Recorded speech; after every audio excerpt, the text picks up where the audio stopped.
Responsibility ನನಗೆ ಕೊಟ್ಟರು. ಅದಕ್ಕಿಂತ ಎರಡು ವಿಚಾರಗಳು ಸ್ವಲ್ಪ ಬೇರೆ ಹೇಳಬೇಕಂತಿದ್ದೀನಿ. ಕಾರಣ, ಮೊದಲು ಯುವ ಮಹಾರಾಜನಿಗೆ ಬಗ್ಗೆ ಹೇಳ್ತೀನಿ. ನಾನು ಅವರನ್ನ ನೋಡಿದಾಗಲಿಂದ ಅವರ ಬಗ್ಗೆ ನಾನು ಏನೋ ಮಾತಾಡಲಿಲ್ಲ. ಈಗ ನಾನು ಮಾತಾಡ್ತಾ ಇದ್ದೀನಿ. ಕಾರಣ ಏನಂದ್ರೆ, ಅವರು ಮನುಷ್ಯ ನನಗೆ ನನ್ನ ಒಬ್ಬ ಗುರುಗಳು ಹೇಳೋರು, ಏನಪ್ಪ ಹೈಸ್ಕೂಲ್ಗೆ ಬರೋವಾಗ ಈಗಿರ್ತಾರೆ, 8th ಸ್ಟ್ಯಾಂಡರ್ಡ್ ಹೋದಾಗ ಹಿಂಗ್ ಬರ್ತಾರೆ, 9th ಹಿಂಗ್ ಆಗ್ತಾರೆ, 10th ಹಿಂಗ್ ಆಗ್ಬಿಡ್ತಾರೆ. ನಮ್ಮ ಮಾಸ್ಟರ್ ಹೇಳ್ತಾ ಇದ್ರು. ಇವತ್ತು ನಾವು ಇಷ್ಟು ದಿನದಿಂದ ನೋಡಿದಾಗ ನಮ್ಮ ಸ್ವಾಮೀಜಿ, ಜೂನಿಯರ್ ಸ್ವಾಮೀಜಿ ಕೂಲಾಗಿದ್ರು. ನಿನ್ನೆ ಬಂದ ಮೇಲೆ, ನಿನ್ನೆಯಿಂದ ಇವತ್ತು ಹೋಮದಲ್ಲಿ ಕರೆದು ಬಿಟ್ಟು ಈಗ ಮಾತಾಡಿದ್ರಲ್ಲ, ಅಪ್ಪಾಜಿ ಮುಂದೆ ಹೇಗೆ ಮಾತಾಡಿದ್ರು ಅಂದ್ರೆ ಇದಕ್ಕೆ ಅನುಮಾನನೇ ಇಲ್ಲ. ಅಪ್ಪಾಜಿ ಅಮೆರಿಕಾಗೆ ಹೋಗ್ಬೇಕಾದ್ರೆ ಏನ್ ಜವಾಬ್ದಾರಿ ಕೊಟ್ಬಿಟ್ಟು ಹೋದ್ರು ಅದನ್ನ 100% ಸಾಧನೆ ಮಾಡ್ತಾರೆ. ಇನ್ನು ಮುಂದೆನೂ ಸಾಧನೆ ಮಾಡ್ತಾರೆ. ನಮಗೆ 2ನೇ ಗುರು ಸಿಕ್ಕಿದ್ರು ಅಂತ. ಇಷ್ಟೇ, ಇನ್ ಜಾಸ್ತಿ ಹೇಳ್ಬೇಕಾಗಿಲ್ಲ ಅವ್ರ ಬಗ್ಗೆ. ಯಾಕೆಂದ್ರೆ ಅವ್ರ ವಾಯ್ಸ್ ಈಗ ಆ ತರ ಇತ್ತು, ಯಾವತ್ತೂ ನಾನು ನೋಡಿರ್ಲಿಲ್ಲ ಅವ್ರ ವಾಯ್ಸ್. ಈಗ ತಾವೆಲ್ಲರೂ ಗೊತ್ತಿದೆ ಅವ್ರ ಬಗ್ಗೆ. ನಾನು ಫಸ್ಟ್ ಅಪ್ಪಾಜಿಗೆ ನಾನು ಅವ್ರ ಬಗ್ಗೆ ಹೇಳ್ತೀನಿ ಅಂತ ಹೇಳಿಲ್ಲ, ಆದ್ರೆ ವಿತೌಟ್ ಪರ್ಮಿಷನ್ ನಾನೇನು ಮಾತಾಡಲ್ಲ, ಅವ್ರ ಪರ್ಮಿಷನ್ ಇಲ್ಲದೆ. ಸೊ ಆದ್ರೆ ಅವ್ರ ಬಗ್ಗೆ ಈಗ ಮಾತಾಡಿದ್ ನಾನು ನೋಡಿದೆ, ನಾನು ಮಾತಾಡದೆ ಇರಕ್ಕೆ ಆಗಲ್ಲ. ಆಗ ನಾನು ಮಾತಾಡಿದೆ ಈಗ ಅಪ್ಪ ಸ್ವಾಮೀಜಿ ಬಗ್ಗೆ. ಆ ಭಗವಂತ 100% ಈ ದೇಶಕ್ಕೆ, ನಮಗೆಲ್ಲ ಅದು ಜ್ಞಾಪಕ ಇಟ್ಕೊಳ್ಳಿ, ಈ ದೇಶಕ್ಕೆ ಅವರು 2ನೇ ಗುರುನ್ ಕೊಟ್ರು ನಮ್ಮ ಅಪ್ಪಾಜಿ. ಆಗ ಈಗ ನನ್ನ ಅಪ್ಪಾಜಿ ಅಲ್ಲಿ ಬೆಳಿಗ್ಗೆ ಕೂತಿದ್ರಲ್ಲ, ಆವಾಗ ನಾನು ಕೂತಿದ್ದಾಗ ಬೈಕೋಬೇಡಿ, ನೀನು ಸಾಮಾನ್ಯ ಅಲ್ಲ ಅಂದ್ಕೊಂಡೆ ನಾನು. ಅಂದ್ರೆ ನೀನು ಅಂತಂದ್ರೆ ಯಾಕೆ ಅಂದಿದ್ದು ಅಂದ್ರೆ, ನೀನು ಅನ್ನಬಾರ್ದು, ನಾವು ಬರಬಾರ್ದು ಮಾತು, ಆದ್ರೆ ನೀವು ಸಾಮಾನ್ಯ ಅಲ್ಲ ಅಂತ. ಯಾವತ್ತು ನೀವು ಫಸ್ಟ್ ಡೇ ಈ ಭಗವಂತನ ಸನ್ನಿಧಿ ಕಾಲಿಟ್ಟಿದ್ದೀನೇ ನನಗೆ ಗೊತ್ತು ಅಪ್ಪಾಜಿ ಏನು ಅಂತ. ನಿನ್ನೊಬ್ಬರನ್ನ ನನ್ನೊಬ್ಬರನ್ನ ಬದಲು ಮಾಡಕ್ ಅವ್ರು ಈ ಪ್ರಪಂಚಕ್ಕೆ ಬಂದಿಲ್ಲ. ಯಾರ್ಯಾರು ಏನು ಗೊತ್ತಾಗಿದೆ ನನಗೆ ಗೊತ್ತಿಲ್ಲ. ಈ ಅಣ್ಣನಿಗೆ ಹೇಳಿದೀನಿ ನಾನು, is not ordinary person, is not ordinary ಗುರು. ಈ ದೇಶನ, ಈ ಪ್ರಪಂಚನ ಬದಲು ಮಾಡೋದಕ್ಕೆ ಭಗವಂತ ಸೃಷ್ಟಿ ಮಾಡಿರೋ ಒಂದು ಸ್ಪೀಕರ್.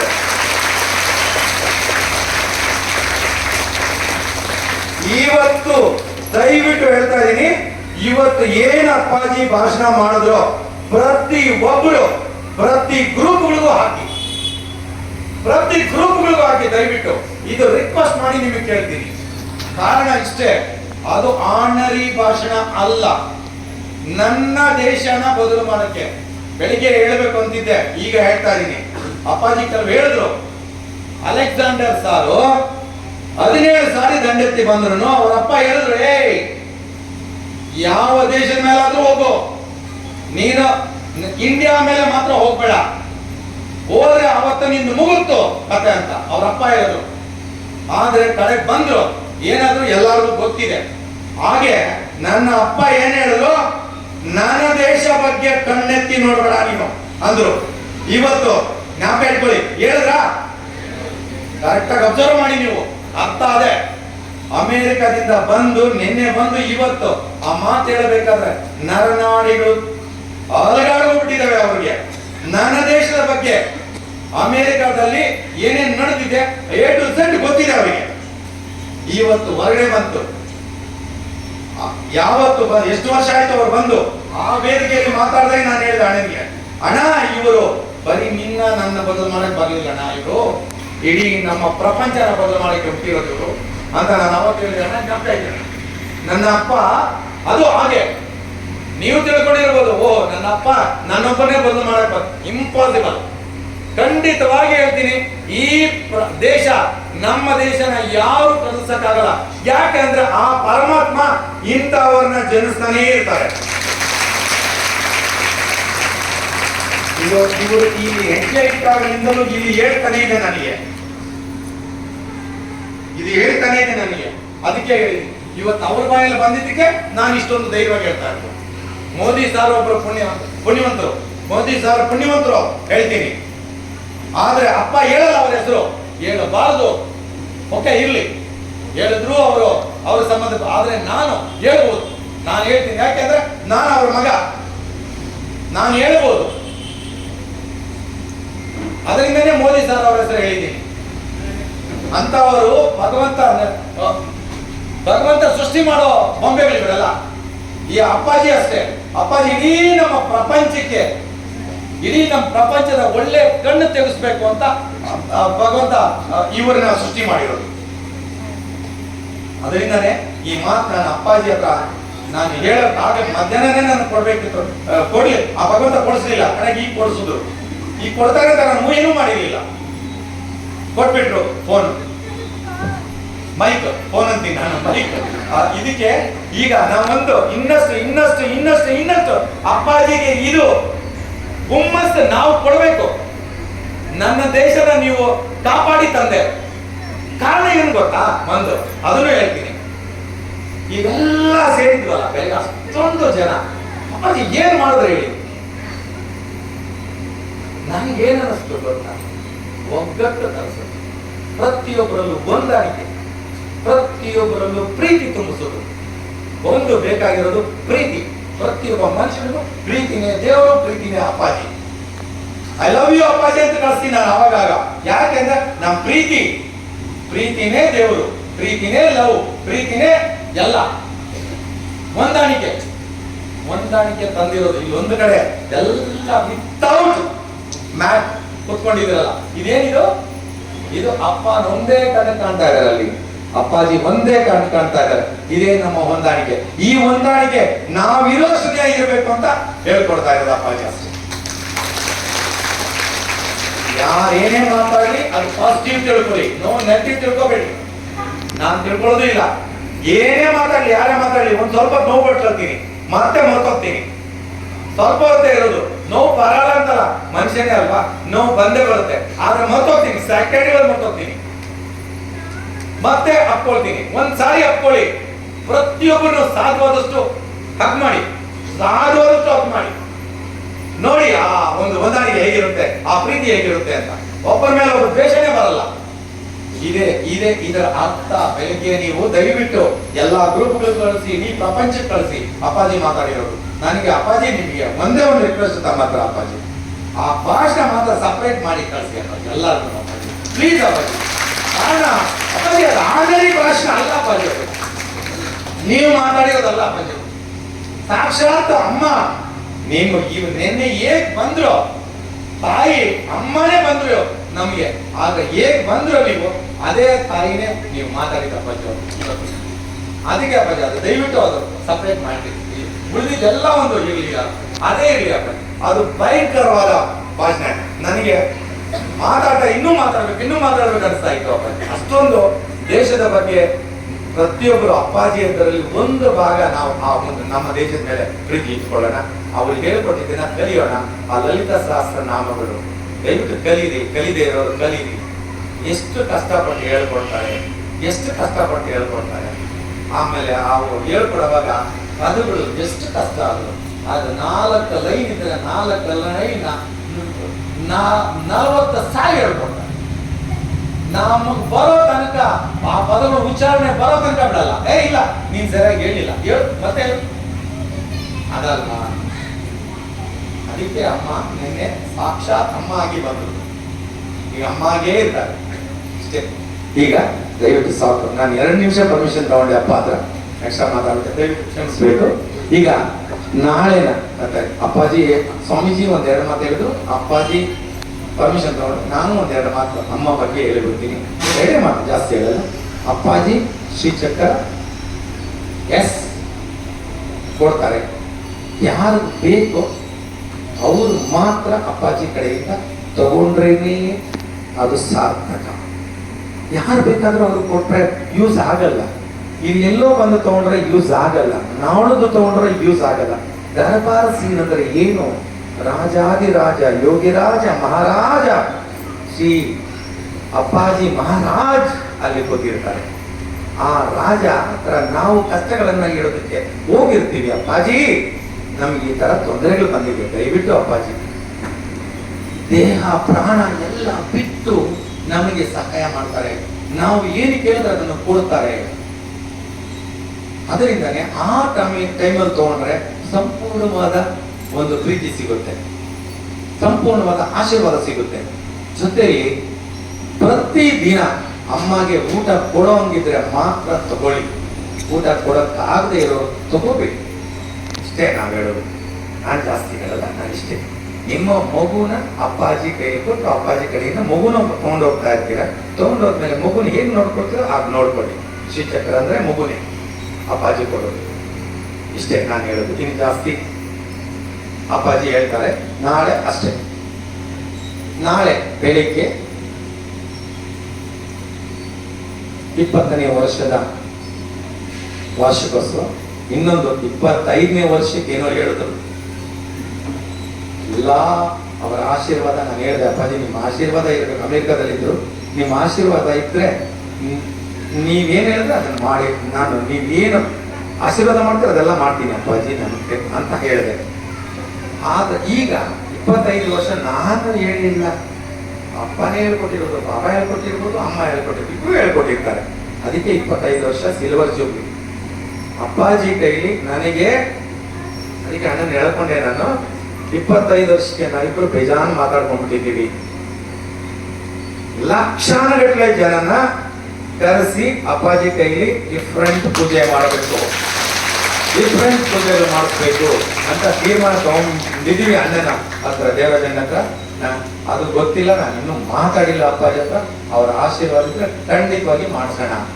ಎಲ್ಲ ದೇಶದಿಂದಲೂ ಬರ್ತಾರೆ. ಒಂದು ದಿನ ಅಲ್ಲ ಪೂಜೆಗಳು ಮಾಡೋದು, 7 ದಿನಗಳ ಕಾಲ ಆ ಪೂಜೆ ನಡುತ್ತು ಅಪ್ಪಾಜಿ ಕೈಲಿ. ಅಂದ್ರೆ ಅಪ್ಪಾಜಿ ನೋಡಕ್ ಯಾರ್ಯಾರು ಬಂದಿರ್ತಾರೋ ಎಂಟೈರ್ ವಂಶ ಚೆನ್ನಾಗಿರ್ಬೇಕು ಅಂತ ಪೂಜೆಗಳು ಮಾಡೋದು. ಎಂಟೈರ್ ವಂಶ, ಆರ್ಡರಿ ಅಲ್ಲ, ಎಂಟೈರ್ ವಂಶ. ನೀವು ಯಾತಕ್ಕೆ ಪಿತೃ ಪಕ್ಷದಲ್ಲಿ ಹೋಗಿ ತರ್ಪಣ ಬಿಡ್ತೀರಾ, ಯಾತಕ್ಕೆ ನೀವು ಇನ್ನೊಂದು ವೈಕುಂಠ ಸಮಾರಾಧನೆ ಮಾಡ್ತೀರಾ, ಯಾಕೆ ತೀರ್ಥಯಾತ್ರೆಗಳು ಹೋಗ್ತೀರಾ, ಎಲ್ಲಕ್ಕೂ ಉತ್ತರ ಅಪ್ಪಾಜಿನೇ ಕೊಡ್ತಾರೆ ಆ 25ನೇ ವರ್ಷಕ್ಕೆ. ಅದು ಕಮಿಟ್ಮೆಂಟ್. ಭಗವಂತ ಒಂದು ಭಗವಂತನ ಅವ್ರ ಜೊತೆ ಸೇರಿಕೊಂಡು ಅವರ ಆಶೀರ್ವಾದ ಕೊಟ್ರೆ ಖಂಡಿತವಾಗಿ ಮಾಡೋಣ ಅಪ್ಪ ಜೊತೆ ಸೇರಿಕೊಂಡು. ಆ ಒಂದು ಪೂಜೆ 7 ದಿನ ನಾವು ಇದ್ಬಿಟ್ಟಿದ್ದೀವಿ ಅಪ್ಪಾಜಿ ಜೊತೆಲಿ ಅಂದ್ರೆ ಹೇಳಿದ್ನಲ್ವಾ, ಪ್ರತಿಯೊಬ್ಬರ ವಂಶನೂ ಚೆನ್ನಾಗಿರುತ್ತೆ. ಖಂಡಿತವಾಗಿ ಹೇಳ್ತಾರೆ, ಅವ್ರ ಬಾಯಿಂದ ಕೇಳಿರುತ್ತೆ, ಅವ್ರ ಬಾಯಿಂದನೇ ಕೇಳಬೇಕು, ಮಕ್ಕಳ ಬಾಯಿಂದ ಕೇಳಬೇಕು, ಅಪ್ಪಾಜಿನೇ ಹೇಳ್ಬೇಕು. ಅದಕ್ಕೆ ಸಾಕು, ದಯವಿಟ್ಟು. ಆಮೇಲೆ ನಾಳೆ ಬೆಳಿಗ್ಗೆ ಪರಿವಾರ ದೇವತೆಗಳ ಹೋಮ ಇರುತ್ತೆ. ಅಪ್ಪಾಜಿ ಬಂದ ಕೂಡಲೇ 9:30 10 ಗಂಟೆಗೆ ಬರ್ಬೋದು. ಅಪ್ಪಾಜಿ ಬಂದ ಕೂಡಲೇ ಪೂರ್ಣಾವತಿ, ಅಪ್ಪಾಜಿ ಕಡೆಯಿಂದನೇ ಪೂರ್ಣಾವತಿ. ಇವತ್ತು ಯಾಕೆ ಅಂದ್ರೆ 2 ಸಾರಿ ಬೇಡ ಅಂತ ಹೇಳಿಬಿಟ್ಟು ಅಪ್ಪಾಜಿನ ಹೇಳಿದ್ರು, ನೀವು ಮುಗಿಸಿ. ಆಮೇಲೆ ತುಂಬಾ ಒಳ್ಳೆ ಸ್ವಾಮಿ ಬಂದಿದ್ದಾರೆ, ಹಿಂದೂಪುರದಿಂದ ಬಂದಿದ್ದು ಸ್ವಾಮಿ ಅವರು ಪೂರ್ಣಾವತಿ ಮಾಡಲಿ, ಪರವಾಗಿಲ್ಲ. ಅದಕ್ಕೆ ನಾನು ಮತ್ತೆ 2ನೇ ಸಾರಿ ನಾನು ಲಕ್ಷ್ಮೀನಾರಾಯಣ ಹೃದಯ ರಾಶಿಯ ಹೋಮ ಮಾಡ್ತಾರೆ, ಅವಾಗ ಮಾಡೋಣ, ನೀವು ಮುಗಿಸಿ ಅಂತ. ಅದಕ್ಕೆ ಮುಗಿಸಿದ್ವಿ. ಸ್ವಾಮೀಜಿ ಪರ್ಮಿಷನ್ ತಗೊಂಡ್ವಿ, ಮನಸ್ಸಲ್ಲೇ ತಗೊಂಡು ಮಾಡಿದ್ವಿ. ಸೊ ಅದಾದ ನಂತರ ನಾಳೆ ಅದೇ ಥರ ಅಪ್ಪಾಜಿ ಕೈಯಿಂದನೇ ಪೂರ್ಣಾವತಿ ಮಾಡಿಸೋಣ. ಅದಾದ ನಂತರ ಪ್ರೊಷನ್ ಇಲ್ಲಿಂದ ಬೆಳ್ಳಿ ರಥದಲ್ಲಿ ದೇವರ ಸಮೇತ, ಅಪ್ಪಾಜಿ ಸಮೇತ, ಯುವರಾಜರ ಸಮೇತ ಪ್ರೊಷನ್ ಹೋಗೋದು. ಅಲ್ಲಿ ಲಕ್ಷ್ಮೀ ನರಸಿಂಹಸ್ವಾಮಿ ಬಂದು ಸುಮಾರು ಅದು ಒಂದು 750ರಿಂದ 1000 ವರ್ಷದ ಹಳೆಯದು. ಸಾಕ್ಷಾತ್ ನಾರಾಯಣ ಮೂರ್ತಿ. ನನಗೆ ಇವರು ಬರೆದಿದ್ದಕ್ಕೆ ಮೊದಲಿಂದ ಎಷ್ಟೋ ವರ್ಷಗಳಿಂದ 20 ವರ್ಷದಿಂದ ಅಲ್ಲಿ ಪೂಜೆ ಮಾಡಿಸ್ತಾ ಇದ್ದೀವಿ. ಯಾಕೆ ಅಂದ್ರೆ ಇದು ನನಗೆ ಅವಕಾಶ ಸಿಕ್ಕಿರೋದಕ್ಕೆ ಹೇಳ್ತೀನಿ. ನನ್ನ ನಾರಾಯಣ ಮೂರ್ತಿ ಆಗಿರೋದು, ನನ್ನ ನಾರಾಯಣ ಮೂರ್ತಿ ಇಲ್ಲಿ ಬಂದಿರೋದು, ನಾನು ಬಂದಾಗಲಿಂದ ನನ್ನ ನಾರಾಯಣ ಮೂರ್ತಿನೇ ಅಂದ್ಕೊಂಡಿದ್ದೀನಿ. ಅಮ್ಮ ಅಂತ ಅಮ್ಮನೇ ನಾರಾಯಣ ಮೂರ್ತಿ. ಇವರೇ ಹೇಳಿದ್ದಾರೆ, ಲಲಿತ ಶಾಸ್ತ್ರ ಭಾವಾರ್ಥದಲ್ಲಿ ಹೇಳಿದ್ದಾರೆ, ನಾರಾಯಣ ಮೂರ್ತಿನೂ ಅಮ್ಮನೇ, ಈಶ್ವರನೂ ಅಮ್ಮನೇ, ಬ್ರಹ್ಮನೂ ಅಮ್ಮನೇ, ಎಲ್ಲಾನು ಅಮ್ಮನೇ. ಅಮ್ಮನಿಂದಲೇ ಪ್ರತಿಯೊಂದು ಬಂದಿರೋದು ಅಂತ ಹೇಳಿ. ಅದಕ್ಕೆ ಈ ನಾರಾಯಣ ಮೂರ್ತಿ ಅಂತ ತಿಳ್ಕೊಂಡಿರುವಾಗ ನಾನು ಅಲ್ಲಿ ಹೋಗ್ಬಿಟ್ಟು ಒಂದು ರೌಂಡ್ ಇದೀಗ ಅಂತ. ಅದಕ್ಕೆ ನೋಡಿ, ನಮಗೆ ಗೊತ್ತೇ ಇಲ್ಲ. ಲಾಸ್ಟ್ ಇಯರ್ ಗೊತ್ತಾಯ್ತು ನನಗೆ, ಅಪ್ಪ ಹೋಗಿ ನಮಸ್ಕಾರ ಮಾಡ್ಕೊಂಡು ಬಂದ್ಬಿಡ್ತಾರೆ ಬೆಳಿಗ್ಗೆನೆ ಅಂತ. ಅವರು ಕಷ್ಟಪಡ್ತಾರೆ ಅವರು. ಅಯ್ಯಪ್ಪ ಆಯ್ತು ಕರ್ಸ್ಕೊಳ್ತಾರೆ. ಅವ್ರಿಗೆ ಇಡೀ ಈ ಊರಿನ ಹಿಸ್ಟ್ರಿನೇ ಗೊತ್ತು ಅವರಿಗೆ. ಸೊ ಅದು ಏನು ಹೇಗ್ ಬಂತು ಆ ಊರು, ಆ ಭಗವಂತ ಹೇಗ್ ಬಂದು ಕೂತ್ಕೊಂಡ್ರು, ಪ್ರತಿಯೊಂದು ಗೊತ್ತಿದೆ. ಸೊ ಹಾಗೆ ಅದಕ್ಕೆ ಅಲ್ಲಿ ಹೋಗ್ಬಿಟ್ಟು ಒಂದು ಸುಮ್ಮನೆ ಟೈಮ್ ವೇಸ್ಟ್ ಮಾಡ್ಸಲ್ಲ. ಲಾಸ್ಟ್ ಇಯರ್ ತುಂಬಾ ನೋವು ಕೊಟ್ವಿ ಅಪ್ಪಾಜಿಗೆ, ಕ್ಷಮಿಸ್ಬೇಕು. ಅದರಿಂದ ಈ ಸಾರಿ ತುಂಬಾ ನೋವು ಕೊಡದೆ ಬೇಗ ಪಟ ಪಟ ಪಟ ಪಟ್ನಿ ಬಂತು. ಅಪ್ಪಾಜಿಗೆ 12-12:30 ಒಳಗಡೆ ನಾವು ಮತ್ತೆ ಬಿಟ್ಬಿಡ್ಬೇಕು. ಮತ್ತೆ ಅವ್ರು ಹೋಗಿ ರೆಡಿ ಆಗಿ ಮತ್ತೆ 2 ಗಂಟೆಗೆ ರೂಮ್ ಬಿಡಬೇಕು. 2 ಗಂಟೆಗೆ ರೂಮ್ ಬಿಟ್ಟು ಇಲ್ಲಿ 2:30ಕ್ಕೆ 1 ನಿಮಿಷ ಆ ಕಡೆ ಈ ಕಡೆ ಆಗಲ್ಲ. 2:30ಕ್ಕೆ ಸರಿಯಾಗಿ ಅಪ್ಪ ಆಸ್ಥಾನನ ಕೂತ್ಕೋಬೇಕು. ಸೊ ಅದರಿಂದ ಆ ಒಂದು ಸ್ಥಾನದಲ್ಲಿ ಅಪ್ಪಾಜಿ ಪ್ರತಿಯೊಬ್ಬರು ನಾವು ಎಲ್ಲ ಅಪ್ಪಾಜಿಯವರ ಆಶೀರ್ವಾದ ತಗೊಂಡು ಅವರಿಗೆ ನಮಸ್ಕಾರ ಮಾಡಿ ಅವರನ್ನ, ಅಪ್ಪಾಜಿ ನೀವು 100 ವರ್ಷ ನಮ್ಮ ಜೊತೆಲಿ ಇರಬೇಕು, 100 ವರ್ಷ ನಮ್ಮ ಜೊತೆ ಇರಬೇಕು.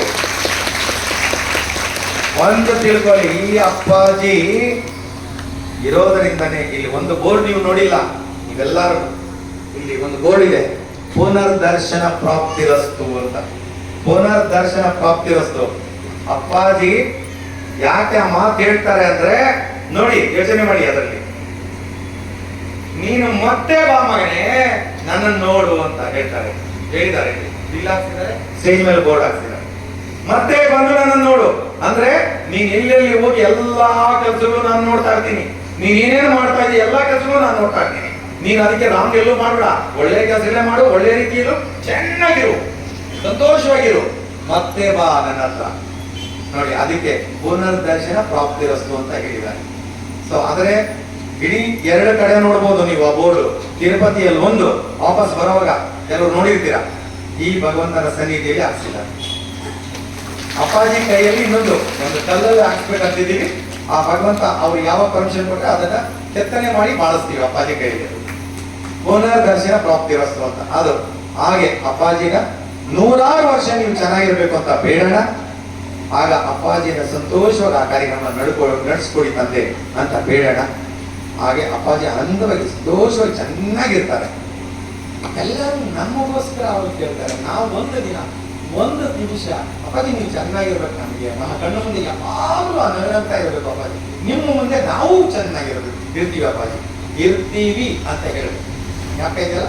ಓಂ ಸಾಯಿರಾಮ್. ಸರ್ವೇ ಜನ ಸುಖಿನೋ ಭವಂತು. ಅಪ್ಪಾಜಿ ಮಹಾರಾಜ್ ಕಿ जय। जय श्री माता अप्पाजी महाराज की जय। जय श्री माता युवराज महाराज की जय। श्री सच्चिदानंद सद्गुरु साईनाथ महाराज की जय। ಪ್ರಾರ್ಥನೆ ಮಾಡು, ಮೊದಲ ಮಾಡೋಣ. अमृतवस्त्राय विद्महे महाशक्तिनेत्राय धीमहि तन्नो अप्पाजिः प्रचोदयात्। ॐ सुवर्णवृष्टिं कुरु मे गृहे श्रीः, सुधान्यवृद्धिं कुरु मे गृहे श्रीः, कल्याणवृद्धिं कुरु मे गृहे श्रीः, विभूतिवृद्धिं कुरु मे गृहे श्रीः, सुवर्णवृष्टिं कुरु मे गृहे श्रीः, सुधान्यवृद्धिं कुरु मे गृहे श्रीः, कल्याणवृद्धिं कुरु मे गृहे श्रीः, विभूतिवृद्धिं कुरु मे गृहे श्रीः, सुवर्णवृष्टिं कुरु मे गृहे श्रीः, सुधान्यवृद्धिं कुरु मे गृहे श्रीः, कल्याणवृद्धिं कुरु मे गृहे श्रीः, विभूतिवृद्धिं कुरु मे गृहे श्रीः। लोकाः समस्ताः सुखिनो भवन्तु। लोकाः समस्ताः सुखिनो भवन्तु। लोकाः समस्ताः सुखिनो भवन्तु। समस्तसन्मङ्गलानि भवन्तु। ॐ शान्ति शान्ति शान्तिः। हरि ओम तत्सत्। सर्वं श्री जगदम्बोर्पणमस्तु। सर्वं श्री गुरु श्री माता अप्पाजी के श्री माता अप्पाजी के श्री माता अप्पाजी के